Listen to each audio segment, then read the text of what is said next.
Imagine, after 3 years of soaring prices, the car market is now on the brink of a dramatic downturn. But why, you ask? Well, it's all about the seasonality making a grand return, sending prices plummeting to historic lows. Car prices are in a freefall, and repossessions are looming large on the horizon. We're talking about the defaults on mortgages and credit cards becoming a new norm, with car loans not far behind. In the UK, car values have taken a nosedive, with some plummeting by half in just a year.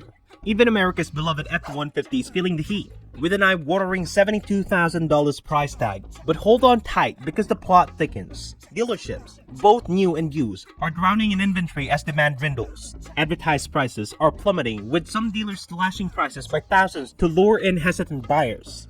It's not all sunshine and rainbows. Delinquencies, defaults, and repossessions are on the rise, painting a grim picture of the economy's health. Banks are left holding the bag as borrowers struggle to keep up with the hefty car loan payments. Now, let's explore the staggering statistic that paint a grim picture of the situation. With over 100 million Americans tied to auto loans, it's alarming to note that the average loan amount exceeds the car's value by a hefty $6,000. To be precise, according to Payments.com and Bloomberg, this payment trend indicates that we're not just facing a bubble, we're staring down the barrel of the mother of all bubbles. The average loan-to-value ratio stands at a staggering 125%, meaning borrowers are essentially underwater for the get-go. For instance, purchasing a $50,000 car would leave you with a loan of $62,500, coupled with the initial $6,000 deficit. That's nearly $20,000 underwater on a $50,000 car. But wait, it gets worse. Interest rate, which soared to 23% just a couple of years ago, have now settled in the 10 to 15% range, depending on the credit scores. Consider a $40,000 purchase with a 60-month loan terms and a $1,000 down payment. You're looking at a staggering $800 per month.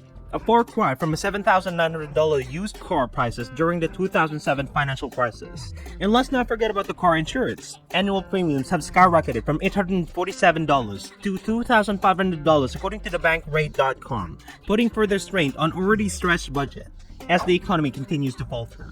Repossessions will surge, flooding the market with used cars and driving prices even lower. But the ripple from the crisis extend beyond the car market. Historically, the problem is the automotive sectors foreshadow larger economic downturns. Already, cracks are beginning to show in the real estate market, with the concerns mounting over rising homeowners insurance and property taxes. Reports of escrow payments skyrocketing $100 per month are flooding in, signaling yet another storm on the horizon. As we navigate the tumultuous water of 2024, it is clear that the fallout from the car market collapse will be felt far and wide, impacting everything from the household budgets to the broader economy. Contrary to the myth of fixed housing payment with a 30-year mortgage, many are finding themselves grappling with soaring expenses that could potentially lead to bankruptcy. Moreover, the specter of rising unemployment casts a shadow over the housing market. Historically, periods of record low unemployment precedes economic downturns, often triggered by interest rates cuts. As the Fed maneuvered to stimulate the economy in 2024, a recession loomed in the horizon, threatening to drive unemployment even higher and exacerbating mortgage defaults. While new car sales may boost an 90% year-over-year increase and used car sales hover around 7%, the true state of the market is far from rosy. Year-over-year comparison fails to account for the stark differences in inventory levels between the year and the last. In 2023, new car dealers scrambled to secure inventory, resorting to used car dealers' auction to bolster their stock due to delay from manufacturers. Consequently, the surge in sales figure doesn't accurately reflect the market's health, as inventory levels have ballooned exponentially. Dealerships, especially the new car side, have witnessed inventory spike of up to 100% or even 200% compared to the previous year. Thus, while sales may appear to be on the rise, the reality is far more complex, with inflated inventory levels skewing the number. The seemingly buoyant car market conceals a precarious reality of oversupply and inflated inventory, setting the stage of the tumultuous period ahead.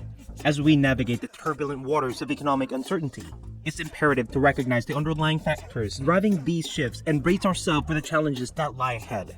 In response to stringent target imposed on main dealers, there's immense pressure to offload EVs, leading to aggressive price cuts and incentives. However, this strategy risks stabilizing the market and depreciating existing EVs, posing challenges for owners and dealers alike. Despite these challenges, some dealers like Joe's seems to be weathering the storm better than others. In the United States, dealerships are facing a dual challenges for high interest rates and an abundance of inventory. To counteract these obstacles, manufacturers are providing financial incentives to dealerships, creating opportunities for potential buyers to negotiate prices and even secure deals below the manufacturer's suggested retail price, a rarity in a market climate This strategic move not only stimulates demand but also helps dealership alleviate the pressure of excess inventory, ultimately fostering a more competitive and dynamic marketplace for consumers. As the automotive industry looks forward, dealerships are gearing up to enhance their competitiveness in the market, striving to lure in customers with improved deals and incentives.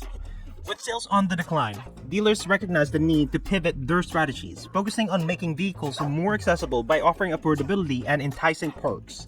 By adapting to the changing landscape, dealerships aim to not only maintain their market share but also regain momentum by providing compelling offers that resonate with potential buyers, ultimately fostering a more dynamic and customer-centric automotive marketplace. Both sides of the Atlantic grapple with similar challenges: oversupply, high interest rates, and shifting consumer preferences. As the car market landscape evolves, dealers and manufacturers must adapt swiftly to navigate the turbulent waters ahead. It is clear that dealerships are gearing up for a fierce battle for customers' attention. Take, for example, America's beloved F-150. While it is a fan favorite, a $72,000 price tag might raise some eyebrows. However, savvy buyers can spot opportunities as dealerships start adjusting prices to stay competitive. With a quick scroll, we uncover price history revealing downward trends, signaling potential for further reductions as we kick off the new year. But it's not just Ford products feeling the pinch. Even hot commodities like Kia Telluride are facing price adjustment. A quick search reveals tantalizing deals, with price dropping significantly from their MSRP, making them more accessible to buyers. However, the EV market might face the toughest challenges ahead. With the US federal government's EV tax credit transitioning to point of sales, buyers can now enjoy immediate benefits. This shift could have significant implications, especially for Tesla's Model Y, the reigning champion in the electric vehicle segment. With price fluctuation and incentives reshaping the market, one question looms large: where do we go from here? In my opinion, we're witnessing the return of seasonality in the car business. Just like the changing seasons, we can expect fluctuations throughout the year, shaping the trajectory of prices and consumer behavior. As we look ahead to the year unfolding, it's essential to understand the seasonal rhythms that shape the car market. In the first 4 to 6 weeks of the year, we typically witness lower pricing, particularly on the pre-owned cars, as it is the slowest time of the year. However, as we transition to the spring selling season and tax season in March, late February and April, prices tend to tick down, especially for pre-owned vehicles, reflecting normal seasonality. Come May, the summer sell down for new cars should commence, exerting continued downwards pressure on pricing through the summer and into the fall. However, by the late August and early September, we start seeing wholesale value decline again for pre-owned cars. Then, as we enter the latter part of the year, particularly in November and December, massive incentives spent for manufacturing kick in, driving price down once more. 2024 promises a return to more normal times in the car market, with familiar season adjustments and pricing. While uncertainties loom on the horizon, we can take solace in the predictability of these market cycles, reminiscent of the period before the upheavals brought about by the pandemic. If you found this video informative and insightful, don't forget to hit the like button and subscribe to our channel. Also, feel free to share your thoughts in the comment section below.